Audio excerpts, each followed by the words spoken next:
মা জানো, মঞ্জু আজকে আমাকে স্কুলে ওর টিফিন খেতে দিয়েছিল। হঠাৎ মঞ্জু তোকে টিফিন দিতে গেল কেন? কি ব্যাপার বলতো? তুই সুস্থ আছিস তো? ও মা জানো, পাশের বাড়ির ওই দিদাটা না মারা গেছে, তার সাথে তুমি জানলা দিয়ে কথা বলতে সকালবেলা। মারা গেছে ওই দিদাটা আজকে। মারা গেছে? কি করে মারা গেল? এই তো কালকে আমার সাথে কথা হলো। স্বাভাবিক মৃত্যু? ও মা দেখো তো, বারবার কে ফোন করছে, যেই ফোন ধরে হ্যালো বলছে সেই কেটে দিচ্ছে, দেখো তো একবার। বারবার ফোন করছে, কথা বলছে না। ইন্টারেস্টিং। ব্যাপারটা গম্ভীর মনে হচ্ছে। ব্লক করে দেবো, প্রবলেম সলভড।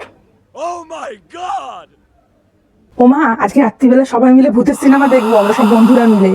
রিয়া বলেছে লাইট অফ করে দেবে, লাইট অফ করে দিলে নাকি আরো থ্রিলিং লাগবে, হেভি মজা হবে আজকে রাত্রিবেলা। রিয়া হঠাৎ ভূতের সিনেমা দেখার কথা কেন বললো, তাও লাইট অফ করে?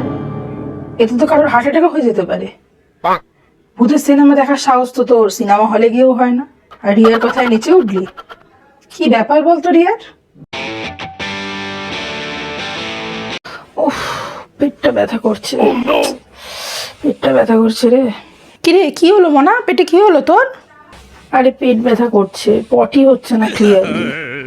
পটি হচ্ছে না? কবে দিয়ে তোর এরকম হচ্ছে? তুই আমায় বলিসনি তো। কেন হচ্ছে না পটি তোর হঠাৎ?